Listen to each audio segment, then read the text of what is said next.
Salam dalam nama Tuhan Yesus Kristus. Saudara-saudara, kita akan kembali melanjutkan pelajaran firman Tuhan dari kitab 1 Petrus. Dan saat ini kita akan belajar dari 1 Petrus pasal yang pertama, ayatnya yang ke-22 sampai ayatnya yang ke-25. Di ayat-ayat sebelumnya kita telah belajar bagaimana Petrus mengatakan kita telah mendapatkan anugerah keselamatan, kita telah menjadi anak-anak Allah, dan kita pasti akan memiliki kerajaan surga, kehidupan yang kekal, bahkan kebangkitan pada akhir zaman oleh karena Tuhan Yesus Kristus.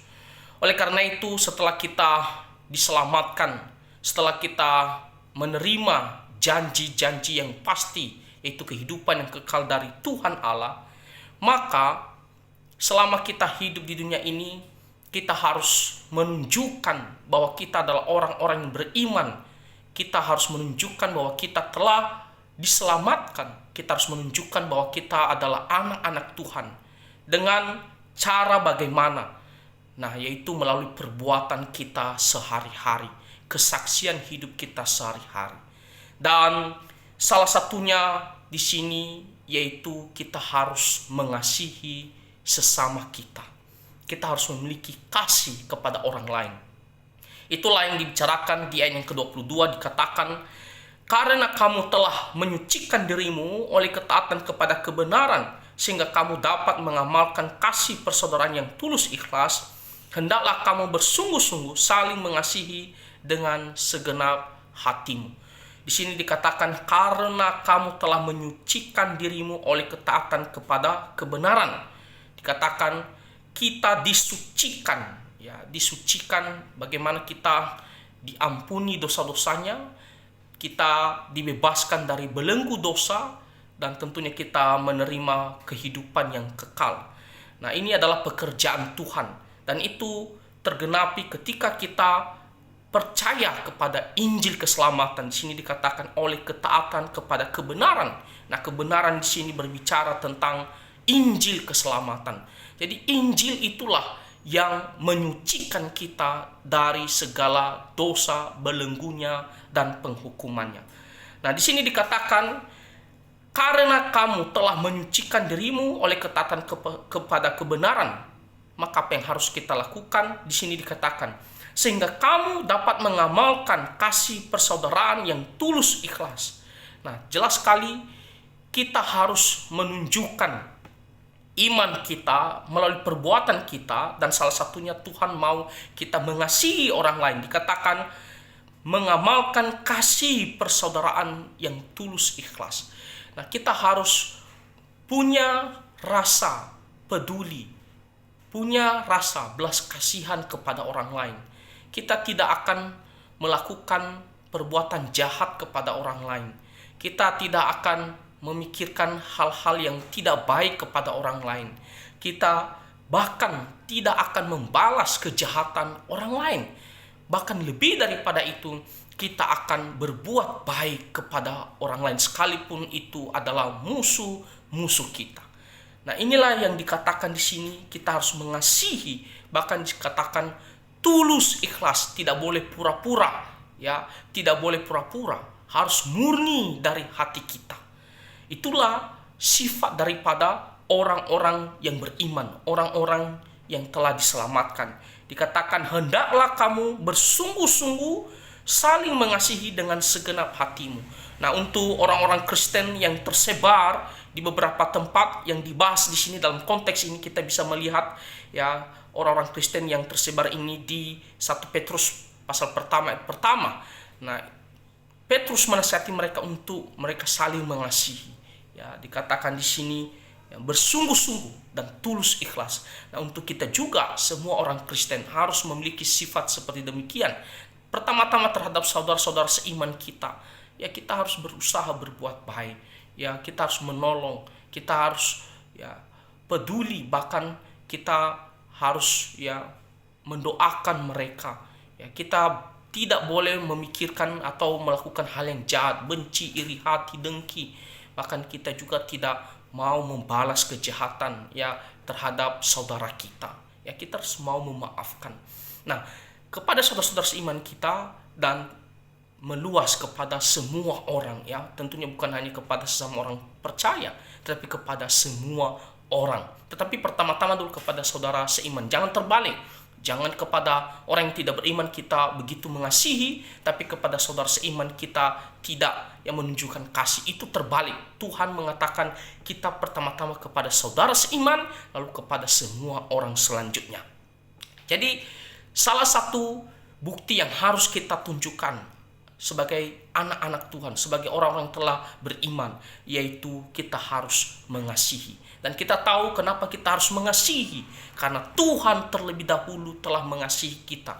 Kita melihat bagaimana Tuhan Yesus yang mati di atas kayu salib. Kita bisa melihat ya di ayatnya yang ke-19 dikatakan darah Kristus yang mahal itu dia telah persembahkan untuk menghapus dosa-dosa kita. Jadi karena Tuhan telah mengasihi kita, maka kita sebagai anak-anaknya kita juga harus memiliki kasih kepada sesama kita. Kita harus mengasihi sesama kita seperti diri kita sendiri. Nah, di ayat yang ke-23 dikatakan karena kamu telah dilahirkan kembali bukan dari benih yang fana. Jadi kenapa kita harus mengasihi? Kenapa kita harus menjadi saksi yang baik? Ya, hidup di dalam kekudusan.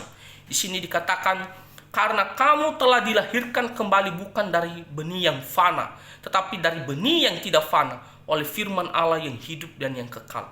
Dikatakan dilahirkan kembali artinya diperanakkan kembali, bukan dari sesuatu yang fana, yang sementara, ya yang sifatnya akan binasa, bukan. Tetapi di sini dikatakan dari benih, ya dari sumber kehidupan yang tidak fana atau artinya yang kekal, ya yang kekal dikatakan oleh firman Allah yang hidup dan yang kekal. Nah, kita tahu firman Tuhan itu sifatnya kekal. Janji-janji Tuhan itu sifatnya pasti, ya maka dikatakan ya dan amin. Dan di dalam firman Tuhan kita bisa melihat bagaimana kita mendapatkan suatu pemberitaan akan janji-janji Tuhan, akan pengampunan dosa, akan kehidupan yang kekal, bahkan menuntun kita bagaimana supaya kita bisa hidup di dalam kekudusan dan seterusnya. Nah, jadi kita ini diperanakan, dilahirkan kembali bukan dari sumber yang sementara, yang sifatnya sementara, tapi dari sifatnya yang kekal, dari sumber yang kekal, yaitu firman Tuhan, perkataan Tuhan sendiri, ya. Dan dikatakan di sini sebab semua yang hidup adalah seperti rumput dan segala kemuliaannya seperti bunga rumput, rumput menjadi kering dan bunga gugur. Nah, dibandingkan yang fana kita melihat seperti rumput, ya dikatakan manusia seperti rumput, ya digambarkan seperti rumput. Nah, kita lihat rumput, dia tumbuh lalu dia mekar, ya kelihatannya indah sekali. Tapi tak lama kemudian kita melihat dia layu dan kering, dah selesai. Ya rumput tidak bertahan selama-lamanya. Ya sebentar saja, mungkin beberapa waktu, lalu setelah itu dia akan layu, dia akan mati dan dia akan kering. Dikatakan segala kemuliaannya seperti bunga rumput, harta, jabatan, kekayaan, atau apapun itu dalam kehidupan manusia dikatakan seperti bunga rumput. Ya memang kelihatannya wah, indah, mewah, ya. Kadang-kadang manusia begitu menyombongkan diri dengan apa yang dimilikinya di dunia ini. Dan dia merasa bahwa dia paling hebat segala-galanya, ya dia yang paling tinggi dan dia merasa ini untuk selama-lamanya. Saudara-saudara, di sini dikatakan segala kemuliaan yang kita miliki di dunia ini sifatnya sementara. Ingat itu, kita tidak akan membawanya selama-lamanya, ya. Dan itu pun bisa hilang, ya bisa datang dan bisa hilang, ya. Dan kita kalaupun memilikinya sampai akhir hidup kita tidak akan membawanya pada kematian.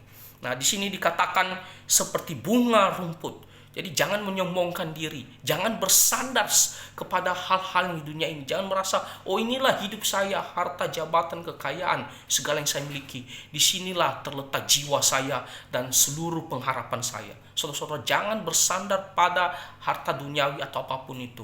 Bersandarlah kepada firman Tuhan. Di sini dikatakan rumput menjadi kering dan bunga gugur, ya. Jadi semuanya itu akan hilang pada waktunya atau kita akan tinggalkan pada waktunya. Nah, jadi bagi saudara yang selama ini bersandar pada harta dunia, bertobatlah. Ya, kita harus datang memandang kepada Tuhan. Dikatakan yang ke-25, tetapi firman Tuhan tetap untuk selama-lamanya. Inilah firman yang disampaikan Injil kepada kamu. Jadi jelas sekali firman Tuhan itulah yang kita harus cari. Kenapa? Karena tetap untuk selama-lamanya. Ini adalah kutipan sama seperti di Mazmur 119 ayat 89. Dikatakan bahwa firman Tuhan tetap teguh untuk selama-lamanya. Kenapa? Karena di dalam firman Tuhan kita melihat janji Tuhan, pengampunan dosa, ya, dan juga janji Tuhan. Dan itu sifatnya kekal, yang memberikan kita kehidupan rohani, yang membuat kita tidak hanya hidup di dunia ini, tapi nantinya kita akan masuk ke dalam kerajaan surga dan akan dibangkitkan dan akan hidup selama-lamanya. Jadi janji-janji Tuhan, pengajaran firman Tuhan, dan terlebih Injil keselamatan yang disampaikan kepada kita, itulah yang kita harus cari dan seluruh hidup kita harus bersandar kepadanya. Nah, jadi saudara-saudara, kita harus selalu ingat, kita telah diperanakan dari sumber kehidupan yang kekal, yaitu dari firman Tuhan, dari Injil keselamatan, ya, bukan dari benih yang fana yang sementara. Maka oleh karena itu kita harus hidup menjadi saksi yang baik, ya, tunjukkan bahwa kita adalah anak-anak Tuhan, bahwa kita adalah orang-orang yang memiliki pengharapan yang kekal, kehidupan yang kekal. Kita harus menjauhi segala dosa, kita harus beribadah kepada Tuhan, dan kita harus mengasihi sesama. Segala hal-hal yang memuliakan nama Tuhan, itulah yang harus kita kejar, itulah yang harus kita lakukan, karena kita adalah anak-anak daripada Tuhan. Nah, itulah poin dari 1 Petrus pasal pertama ayatnya yang ke-22 sampai ayatnya yang ke-25, dan pelajaran yang lain sebagai tambahan bagi kita. Karena firman Tuhan itu adalah sumber kehidupan, maka kita harus terus mau belajar, mau mendengar, mau menyelidiki, mau merenungkan, dan terlebih melakukan firman Tuhan. Kita jangan merasa bosan terhadap firman Tuhan, atau kita malas mendengar khotbah, mendengar pengajaran, tak ada keinginan untuk belajar firman Tuhan. Baca firman Tuhan sebagai orang Kristen. Inilah sumber kehidupan kita, yaitu Alkitab ini. Tapi banyak orang Kristen tidak mau membaca Alkitab. Ya, ada Alkitab baik di rumah maupun di HP, tapi tidak pernah baca, tidak tahu. Bahkan ditanya pun di mana kitab ini, akhirnya dia tidak tahu, ya, di mana letak posisi kitab ini, perjanjian lama atau perjanjian baru. Kenapa? Karena selama ini tidak mau membaca Alkitab. Terlebih isinya, yang paling penting isinya, dia tidak akan tahu. Ada orang-orang Kristen yang tidak mau dengar firman Tuhan. Ya, saatnya untuk pendengaran firman Tuhan malas, ya, merasa waduh itu membosankan.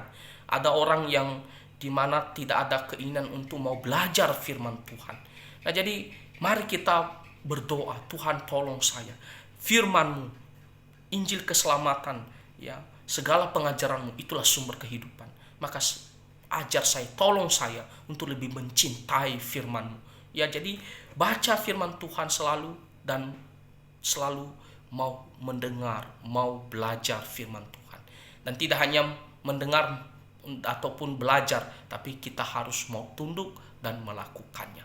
Nah, kiranya firman Tuhan ini bisa menjadi berkat bagi kita semua. Tuhan Yesus memberkati. Amin.